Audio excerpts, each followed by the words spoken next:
In this tutorial, we will extract a zipped Maven file into the NetBeans Project folder. We will examine the three main files used to create a JavaFX project, and we will explore the scene builder, which creates and edits Fxml files through a drag-and-drop environment. In order to follow along with this video, you'll need to download the zipped Maven file listed in the description below. Let's get started. If you've already downloaded the zipped Maven file, you should be able to find it in the Downloads folder, unless you saved it somewhere else. Wherever you save the file, open to this directory. I saved it in my Downloads folder. So I'm going to find it in Downloads, I'll right-click the file, and I'll choose Extract All. Instead of extracting it into the Downloads folder, I'm going to choose Browse, and I'm going to store it in the NetBeans Projects folder. I'll click Documents, NetBeans Projects, and I'll select this folder. With the Show Extracted Files When Complete box checked, I'll click Extract, and the files should appear in a new opened window. If I double-click Basic JavaFX, I can see the files that are contained inside. I'll close this window, and I'll open NetBeans.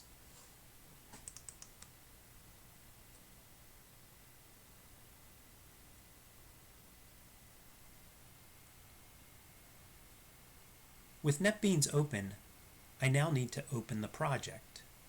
To do this, I'll select the Open Project folder button here, or I can click File, Open Project.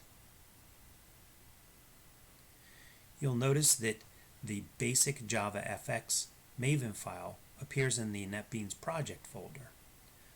I'll click this file, and I'll click Open Project. I'll click on the basic JavaFX folder, and I'll run the application. You'll notice at the bottom, any libraries which aren't found can be loaded from a network, in our case, the internet. When the program loads, a window appears, and you'll notice the word Click Me appears on a button. When I click the Click Me button, you'll notice that a label now displays the words Hello World, and at the bottom, you see the message, You Clicked Me, appear in standard output. We'll close this window and take a closer look at the files inside of the basic JavaFX project. Examining JavaFX. The first file that we're going to look into is the Fxml file.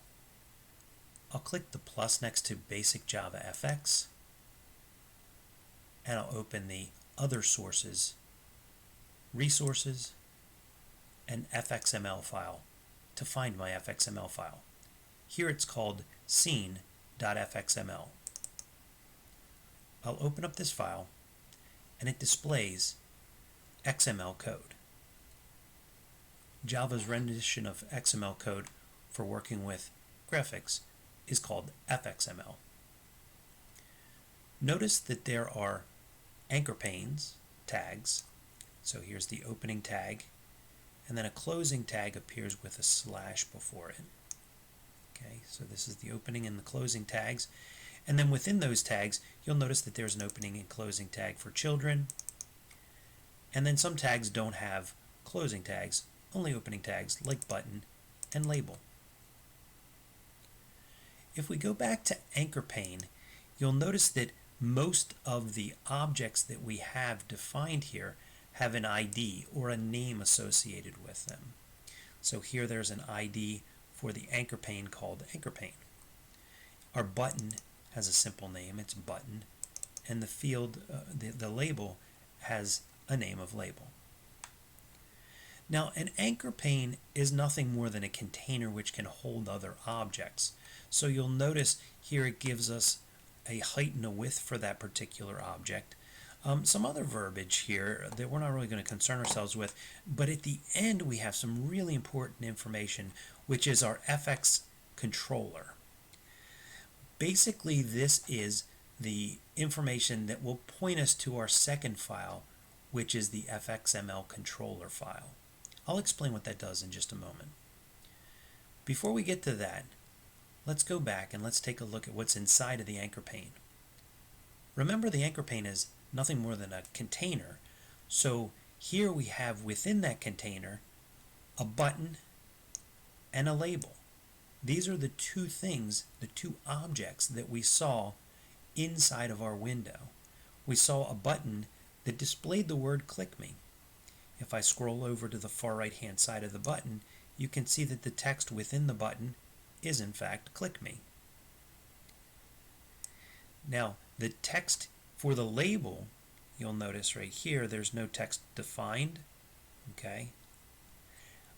We do see other information. For example, we do see where it's going to appear in the window, and also some information about the height and the width.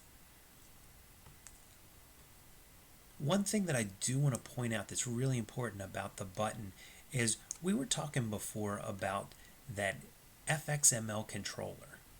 You'll notice that the button has an on action defined. This is set to handle button action. This is basically the code that is going to run when we click on the button. Where's that code stored? Well, that code is going to be stored in the Fxml controller. To find that, we can go into Source Packages. We can open up our package, and then we can double click on Fxml controller. Here, in fact, we do find the handle button action. And if you take a look, the action that occurs when we click on the button is in fact that system out will display the words "You clicked me." Remember, we saw it at the bottom. And then also the label text gets set to "Hello World." So these are two of the files, the Fxml file and the Fxml controller. The third file is the main app, or the main program. Here you'll notice that we have information about loading the window, and in particular loading the Fxml file within that window, so all that the objects will load properly. Now you'll notice that our main app program and the Fxml controller are both written in the Java programming language as indicated by the .java file extension at the end of the file name. The Fxml file is written in a completely different language. Now we could code the Fxml file by hand, typing each line from the keyboard, but there's an easier way. Rather than learning a myriad of different objects and their properties, and then worry when we're finished that we may have made some typographical errors, we can use a tool called the Scene Builder. This program integrates directly with NetBeans and allows us to generate Fxml code using drag and drop features and tool palettes like you would see in common GUI-based programs.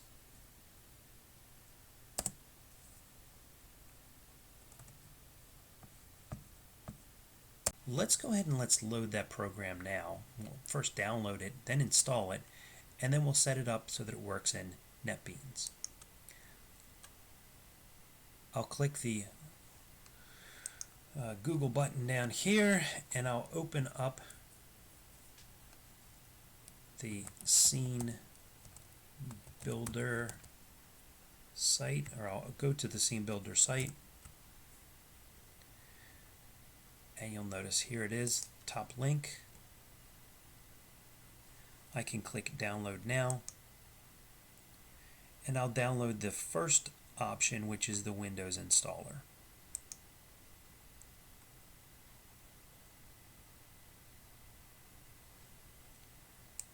Okay. You'll notice down at the bottom the file begins to load, and in just a few brief seconds I'll be able to install the program on my computer.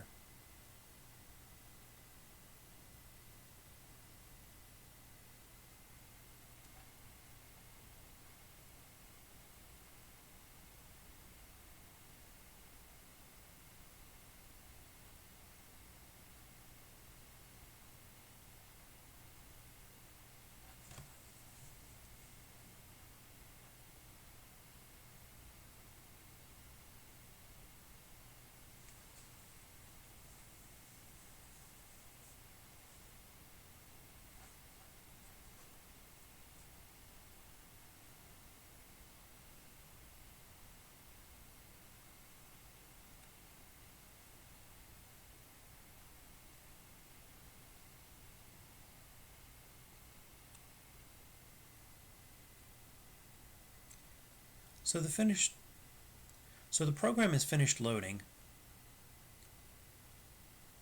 So the program has finished loading. Now I'm going to install it. Double click Scene Builder, and I'll just walk through the installer.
With the Scene Builder loaded, next I'll go back to NetBeans and I'll set it up. Now you'll notice that when I open up an FXML file, I just simply double click here and it opens up in the Code tab. Instead of having this operation, what I'm going to do instead is I'm going to have a double click automatically open the file in the Scene Builder. I'll click Tools, I'll click Options, and from the buttons at the top, I'll select Java. Then from the tabs, I'll choose JavaFX, and where it says Scene Builder Home, I'll click in the box to select a new place where Scene Builder is located. This will be on my PC, on the C drive, under Program Files, and Scene Builder. I'll click Open, and I'll click Save All Modified Files Before Running Scene Builder. OK, so that the files are changed prior to opening Scene Builder. Where before when I double-clicked on the Scene FXML file, it opened up a code window to the right. Now when I double-click, you'll notice that it opens up the Scene Builder.